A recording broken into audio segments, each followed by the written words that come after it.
right. Welcome to another episode of 99 Adventures. What's cooking? Just gonna do some basic burgers on the new grill with some hickory chips for some smoke flavor, some french fries. Pretty basic tonight, nothing too fancy. Second time cooking on the charbroil grill. 80-20 burgers, so I might have some trouble with the flames, but we'll work through it. Yeah, it's getting that time of year where we're just wanting to be out here cooking on the grill. Looks like some Burger King burgers. We're gonna talk about RVing with pets on this episode. But before we do that, we're gonna just talk about our experience ziplining this past weekend. Good time. It was a good time, but first, let's cue the video.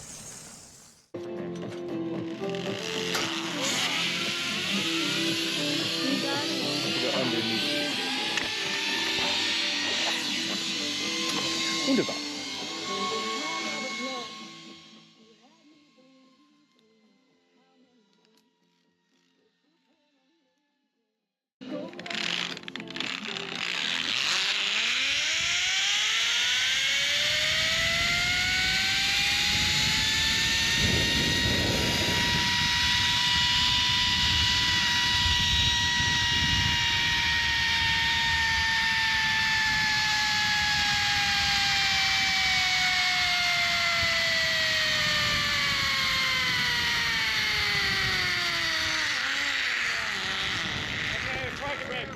Grab the line.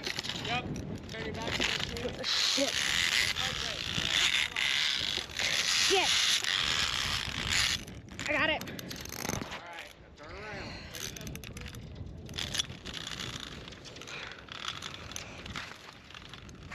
Damn it. I can't. The wind. See, I'm so sorry. Do your parking brake, he's gonna come get you, okay?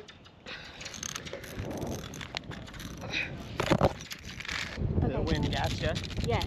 You alright? Alright, put your hands on your trolley for me. On my trolley. Yes, ma'am. Wait, Just right back here. up. Alright. It'll be good for the log, for the vlog. Yeah. I have the wrong hand.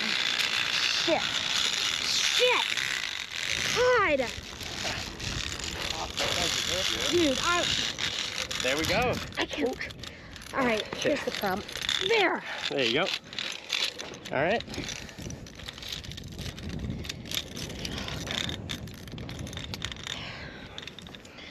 Okay.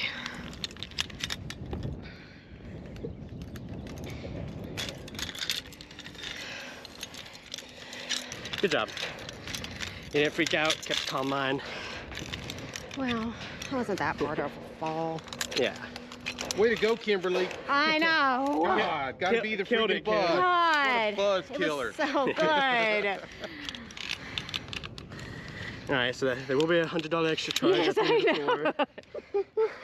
I couldn't. The wind. It just caught me right there, and there was Yeah, no way. I you're could. good. Don't worry. Okay, so where am I going? Just right over there. Yep. Oh, shit. Gotta be you. I know. Gotta be you. Man, I started slowing down. I was like, cannonball! Clear line 9, have everybody cannonball. Welcome to 99 Adventures, the podcast where the campsite stories are all about the RV lifestyle. We're your hosts, Alan and Kim, fellow lovers of all things RV living.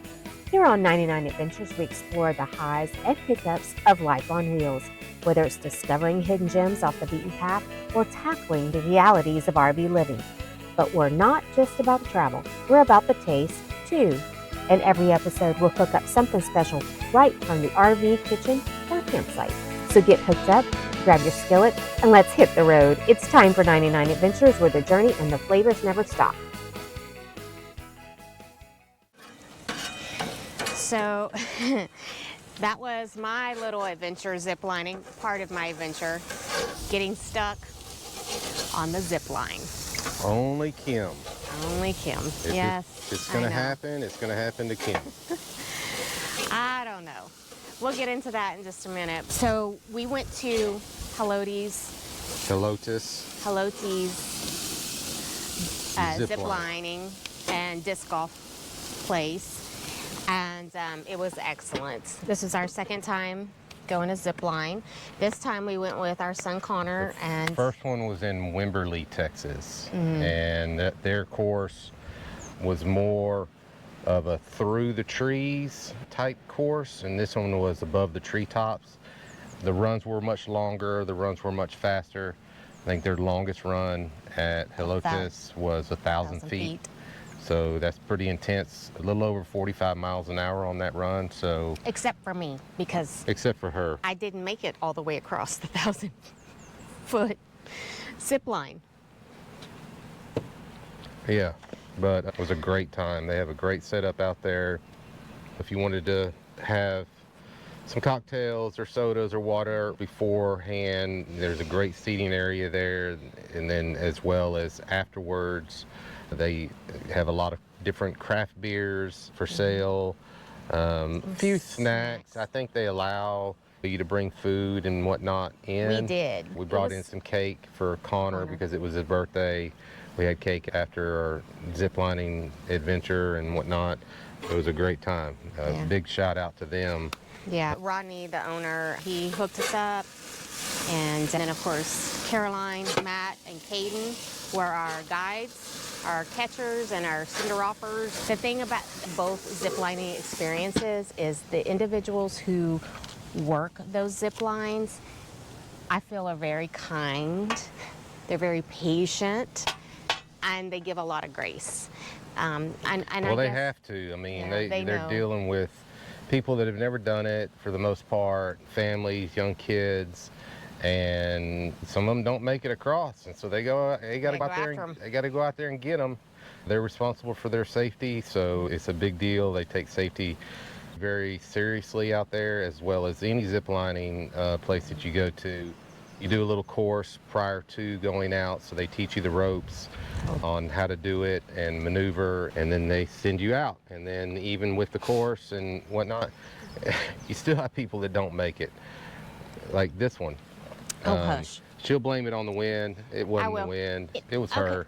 I didn't do anything to make myself not get across the line, though. I don't know. I didn't put the brake on, and when I say put the brake on, that you have your hands, your left hand on top. That's called your brake. Your brake, and they're signaling you. The guide that's going to catch you is signaling. Ooh, it's a tough word. You, and is telling you to go ahead and stop or speed up, or what have you. And so I just got about 3/4 of the way there, and this is my story, and I'm sticking to it. A wind came through, and I just slowed down, and I was trying to be in like a cannonball kind of position to kind of help me keep going, and I just stopped.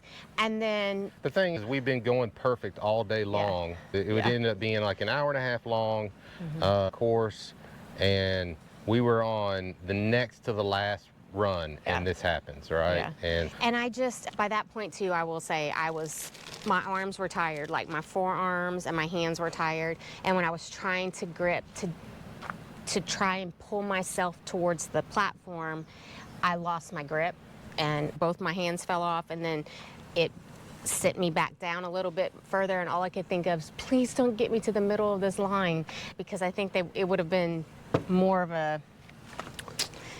It was a bigger deal. Yeah, a bigger deal to get me back, to get me off that line if I had gone all the way back down to the center of it. But they were very kind.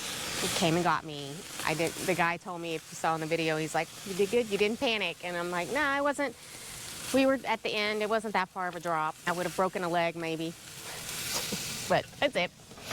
But it was a great time. Highly recommend it. Big shout out to them. Yeah. They run a great operation out there. Really cool, like just go out. Really good. There's just a really good ambiance out there. Really homey. It was just a really good time, good afternoon. It was my son's birthday, so we got to celebrate that with him.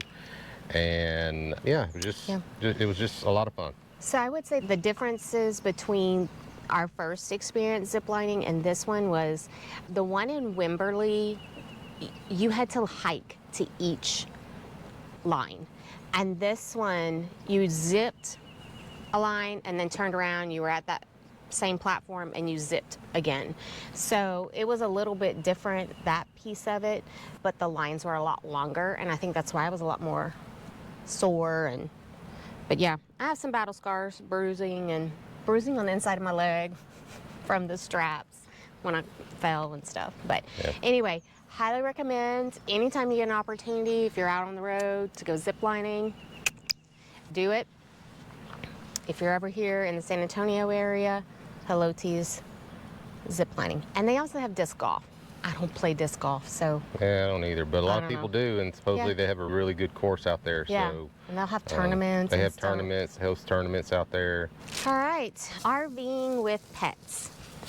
Golly. Oh goodness, I'm sure y'all, if you're watching the video, you're seeing all this smoke. It is smoky. And it's kind of windy, so I hope our audio isn't too horrible. When we decided to go full-time RVing, the boys, Jack, which he doesn't ever get in the video very much. This is Jackson. He is a short-haired piebald Dachshund, and he will be 11 in June. So he's our senior guy. And then y'all have seen Oso before. And he's a long-haired piebald Dachshund, and he is 7. And they have different personalities, and Jack always has a lot to say. I know y'all aren't seeing that or hearing that on these because they're so well behaved usually while we're doing videos and recording, but Oso kind of rules the roost even though he's the youngest. Yeah, He's an alpha dog. for sure. When we decided to go full-time, they were a big consideration, and we had things that we did way ahead of moving into the RV to get them prepared. Just a little bit of background.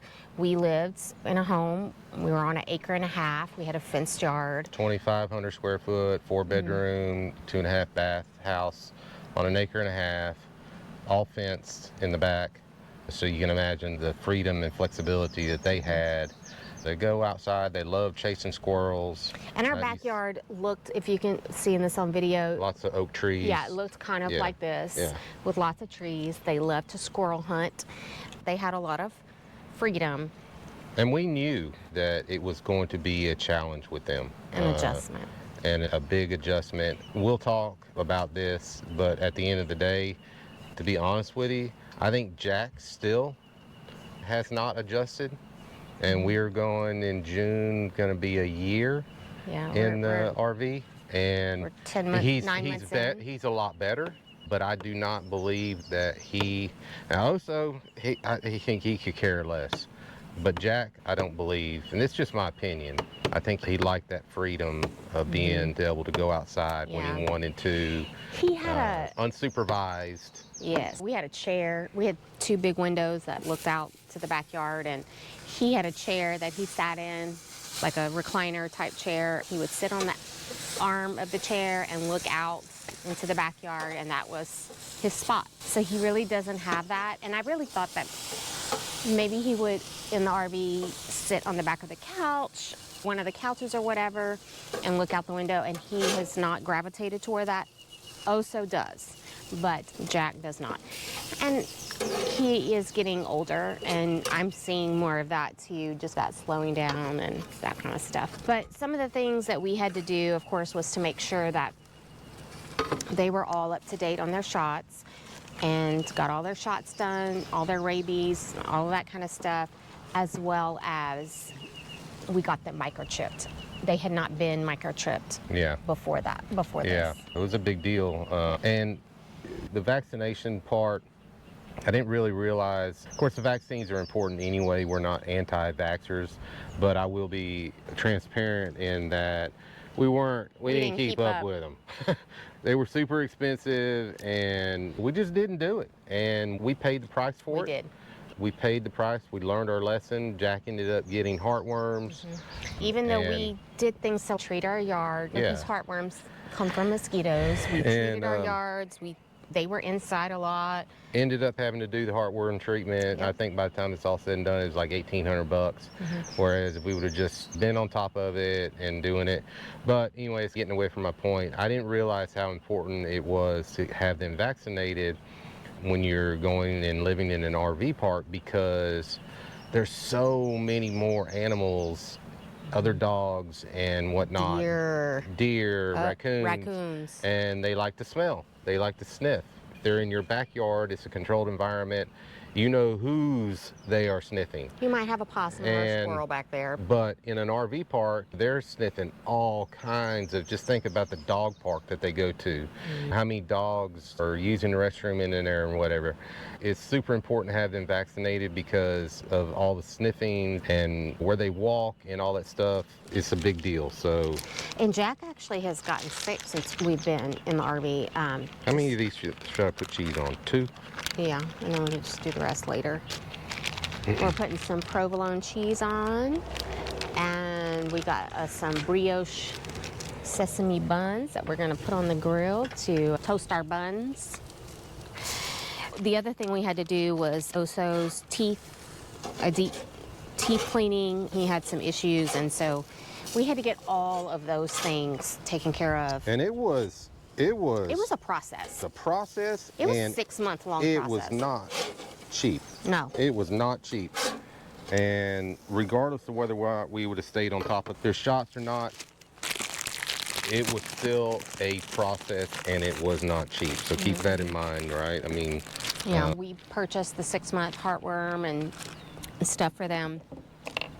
We've been gone from the vet in Corpus Christi for longer than 6 months. So we did have to find another vet that we had to go and get set up with and get them checked out again before they would provide the next round of heartworm for pills for 6 months, as well as the rabies. yeah, and that's something to consider too, Yeah. because If you're like continually traveling, yeah, if you're continually traveling, make sure that to your point, you're you've gonna got have to- you've got all their records and whatnot that stay with you, whether it's electronically or hard copies or whatever, because you need all that information to reestablish whatever vet that you decide on going to. The adjustment period, like Alan alluded to, it has been an adjustment.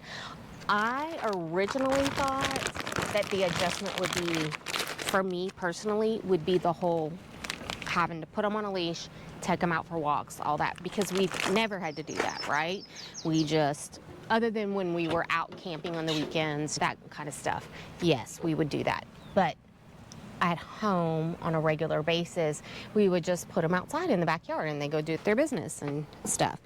So we are having to leash them up and get them out on walks. And that's been a big adjustment for both sides.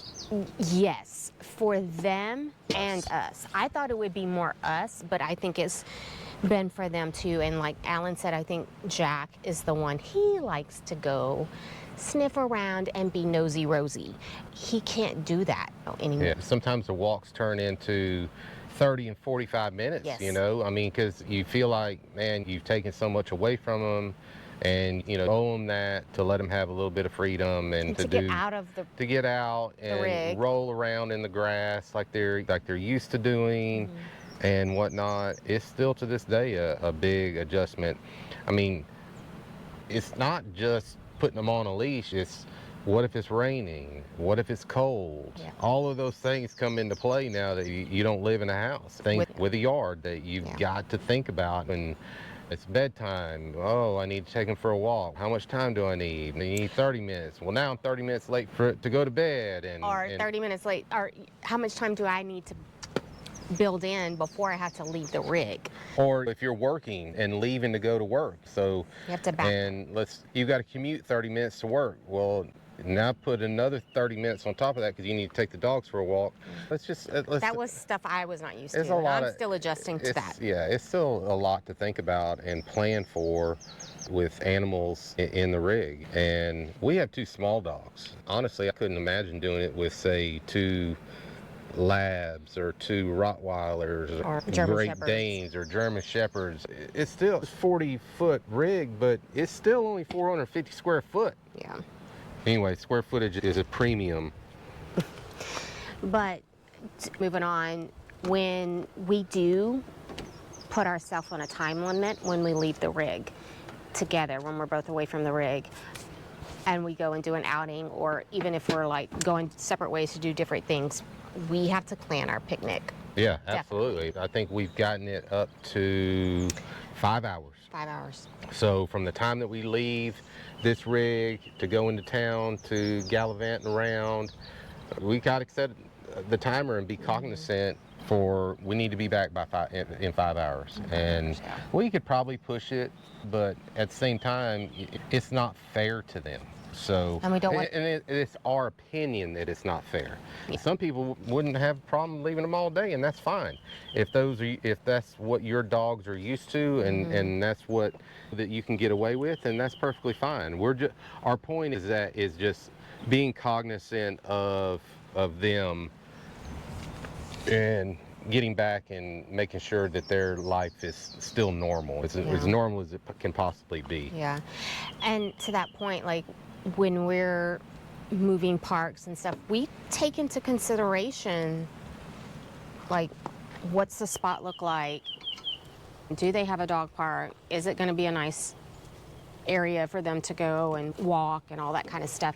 And I will say that is one of the great benefits of this spot, is that it is such a large area. We have a dry riverbed behind us, so there's nothing behind us but a cliff. And when we're out here, they are with us. We have gotten these Jugbow collars, which we mentioned in an earlier episode, but this has been, actually, let me stop and say real quick, we had some folks that had pulled into a spot next to us. Their dog was it was a Garmin. Yeah, training apparatus collar, right? And she was the one that really said, you need to try this. I'll be honest, I was like, eh. But he found one, Ellen found one, and they've been great. Came with 2 collars that were already paired to this unit, and To the control. And so each collar runs off of a separate channel that you just click on, right? So if you wanted one dog, you are having a problem with one dog, then that dog is on channel 1, the other dog is on channel 2. So that's really the only setback that you got to think about. Oh, I buzzed the wrong dog type deal. So you got to think about that. But these things have been fabulous. I say that because the old saying about can't teach an old dog new tricks, well, you can with this. And they listen, they stay Right here with us. Whereas if before we would not have been able to do this, Jack would have been over there at Timbuktu. 14 other RVs, Sniffing, aggravating barking. somebody, barking. Oso would have generally been around the area, but eventually he's gonna wander. He's gonna sneak away too, but not with this. And literally, this does a beep, a vibrate, and the shocking. And we've had them on this now right at a month, and we have yet to use shock feature. And I don't want to use shock feature. We don't. Right? If I can get the correction that I need out of the beeping and the vibration, then hey, if it corrects the behavior, then we're good. And really, that's all. I'm actually looking for one for Kim. Oh. Yes, I'm having trouble finding the right size collar. Yeah. So. It's so funny. So funny. Anywho, and honestly, all we do is we just show them the remote, and they are like, oh. And just the beep will corrects it. it'll fix it. Absolutely. Big shout out to So, Jugbow. Jugbow. And Yeah. I'll include a link to this in the description. The other thing we purchased, and we actually do not have it out here, was the FXW Dog Playpen. So that's that fencing stuff that you can set up. And we did have that at the previous park, and it did work well there. And we set it out outside the campground and around the picnic table, and we would put our chairs in there, and then all of us were inside. It did work well for our spot at Fort Sam, our previous spot, but it hasn't really jived with this spot. And so, Only because they have so much freedom out here. yes, You know? yes, that's true. That's true. But at the previous spot, we were able to just set it up right outside the steps. We had the picnic table in the fencing, as well as our chairs, and we would just go sit in there in the evenings, and they could sit in there off leash with us. And so that's the other thing that we've purchased since we've been full-time here in the RV. We just don't have it at this spot, but I expect that in the next spot. And the third item that we purchased was you've seen them, the back seat covers. Yeah. It makes a U, The backseat car basically, cover. the backseat car cover, and it keeps them contained on travel days. That's been And that has excellent. been huge deal for us. It keeps them out of our lap. We can stop and leave the truck running on hot days and leave the AC running and literally go inside and sit down and have a meal and not have to eat in the truck. And so that's been really cool to have. It transfers from the black vehicle that you see in the back, that's Kim's car, as well as to the truck. So wherever we're traveling in, if we're just gonna do a day trip or whatever, and it's gonna be longer than 5 hours, we probably need to take the dogs. We transfer it over there and boom, we're done. So It's easy to move between vehicles, and Yeah. it fits both the back seat of the you're gonna dually do and all the back the seat. links for those products? Yes, and I'll everything? include all the links. I have them all. Most of it we got on Amazon. It moves easily from the dually to the midsize SUV. So it's been excellent. I wish we would have gotten that a long time ago. The other thing that we've purchased that, Can I get a cigar? sure, you can get a cigar. Huh? Yeah. The other thing we've purchased is the foam stairs, because the boys are short, little wiener dog legs. And so we got the foam stairs initially for the living room and the couch. So they use that for the couch.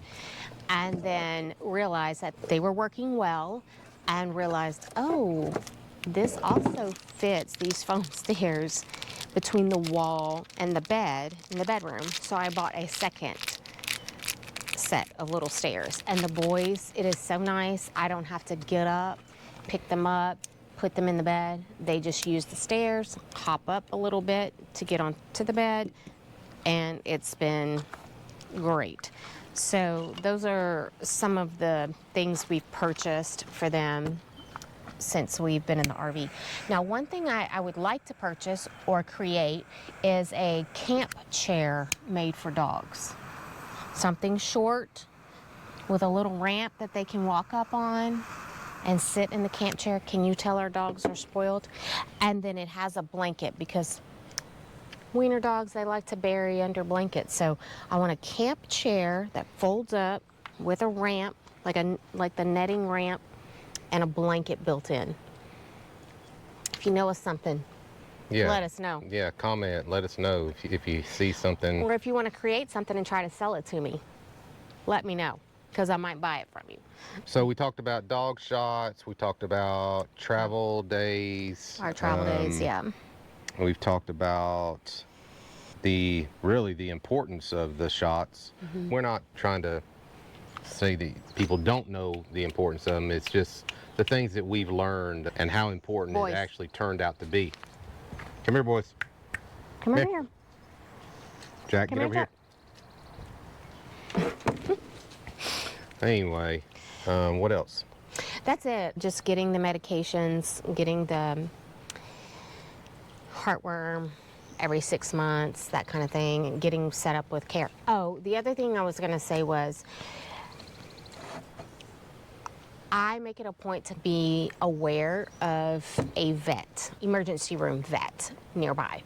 And I guess because we've had to do that a few times in our life with Jack and Oso. We had a little incident, and it actually wasn't little, it was quite big, and they had to go to the emergency vet.